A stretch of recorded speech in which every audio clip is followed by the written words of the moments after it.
welcome to my vegan kitchen. I'm Michelle. So it's summertime, my favorite time of the year. Guess why? I love outdoor farmers market. All of the vegetables, the fruits, they're so fresh, delicious, and so beautiful. So guess what? I made a dish with one of my favorite vegetables, and I'm gonna show you how to do it. Come with me, I'm gonna do it now.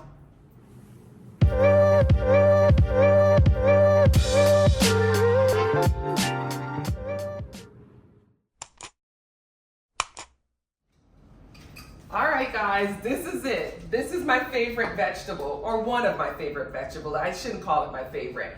But this is callaloo, guys, and I know it looks a little droopy. It looks like it needs some help because I went to the farmer's market this morning and I grabbed it, and if you notice, I put it in some water thinking that I could revive it a little bit, but I think it needs to be cooked. So that's why I'm doing this video. I thought it was the perfect opportunity to show you guys how to make my favorite vegetable, callaloo. So growing up in Jamaica, this is a staple.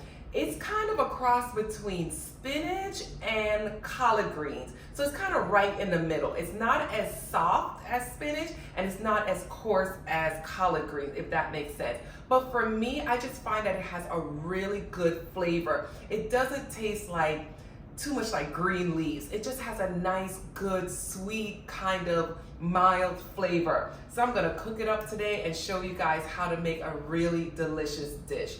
But let's get this callaloo together. I have to wash it, clean it, and chop it.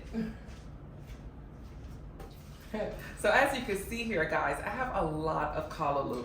I wanted to make sure that I purchased enough because last week when I went to buy callaloo, they were already sold out. So I missed out, and I was like, I am not missing out this week. So what I'm doing now, I'm just placing it in a larger container just so I can just move it around and make sure it's even, because there's some parts that have the hard stalk, and there's other parts that is mostly leaves. So I'm just trying to make it even. What I'm gonna do is place it in a airtight container and put it in my freezer. These are the bags that I usually use. I'll leave the link for this in the description box. So all I do, take out the desired amount and just fill up my bag. Let's get as much as we could get in here. I'm gonna cook plenty today though, because I wanna have some leftovers, because I think I wanna make something else. I know for me, I like callaloo sandwiches. If anybody out there is from the Caribbean or wherever that you guys eat callaloo also, y'all know about them callaloo sandwiches. They're really good. So I want to have a little bit left over. Also, it's kind of like spinach or like collard greens. It looks like a lot and then it cooks down to almost half the size. So I'm gonna just seal this bag up. My hand's a little slippery. I'm gonna seal that up. All right, it's sucking the air out, guys. And there it goes, there it goes.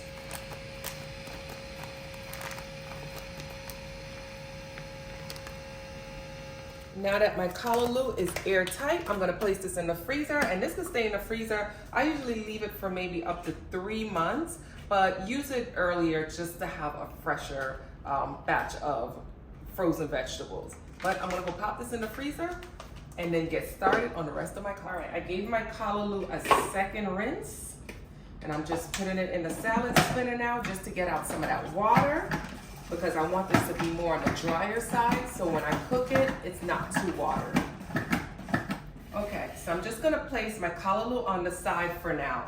So back in the day, before I became vegan, and many people know, the way that you eat callaloo, a lot of times it's they do bacon, fat back, saltfish, things like that, just to accompany to add a protein. Being that I'm now plant-based, obviously I'm not gonna add any of that. So what I'm gonna add to it is these tofu chunks. You could call them tofu chunks, soy textured protein, TVP. What this is basically just soybeans that's been dried and turned into a powder and then shaped into these chunks. So they're very meaty. What I usually do, it comes dried. So what I normally do is just add water to it that rehydrates it. So that's what I've been doing. I added some water to it, and I probably should have used a little bit less, but you know, whatever. We're gonna make it work. I'm just gonna pour off the water and squeeze out some of that water to make it dry. And then all I'm gonna do is place it in a skillet with oil and let this kind of get nice fried and crispy. Some liquid aminos, and that will help to give it a nice salty taste, and it will have kind of the flavor of like bacon. I'm also gonna add some liquid smoke, and that will even further that bacony taste. So it kind of reminds me of when I used to eat it as a kid. Already have some grapeseed oil in here. We're just gonna toss that in. Come on in close so they can see. Move that around. And we're just gonna let this get nice and brown.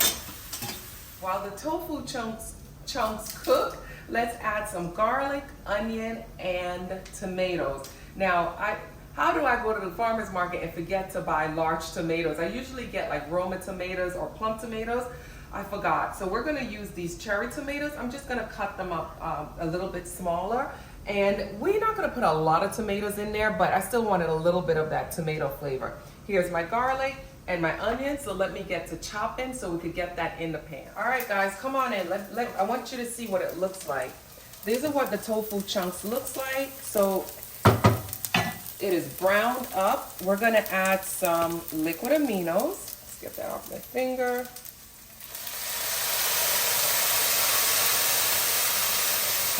And that is our salt. Then we add some liquid smoke.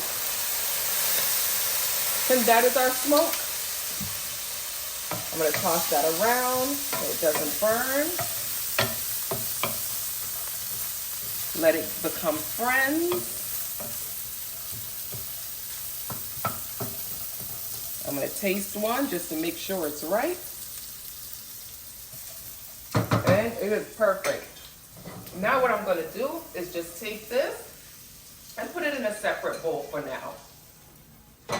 We're gonna put the pan back on the stove. We're gonna add a little grapeseed oil.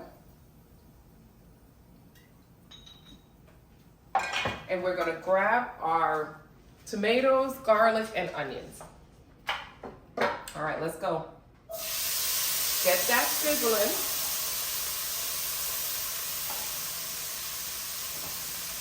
Let's move it around. Get some heat going through it. And we just want to slightly cook it, maybe a minute to 2 minutes, just to get it loosened up, get it fragrant, get the oils out of it. Just getting soft, get it softened up a little bit. All right, I think it's time to add the callaloo. Let's grab my callaloo. See, it's nice and dry. That's why I like the salad spinner, guys. It really dries it out. So we're not adding all that moisture into the pan. Add my callaloo. And see, it's a lot of callaloo. It filled up that pan. Now we're just gonna cover it.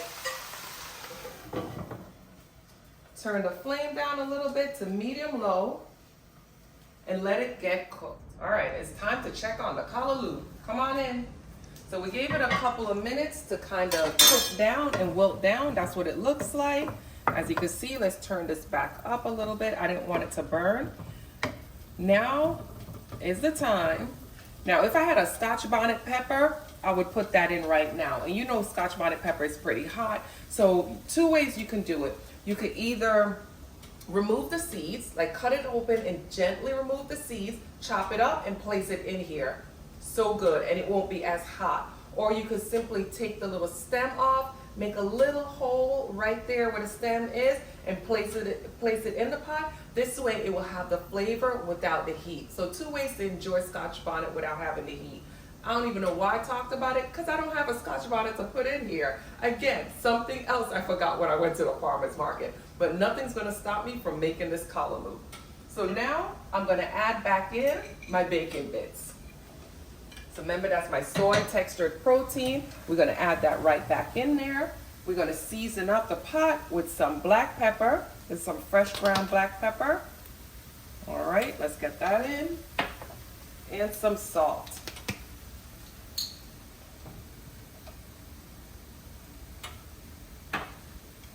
Let's stir everything up.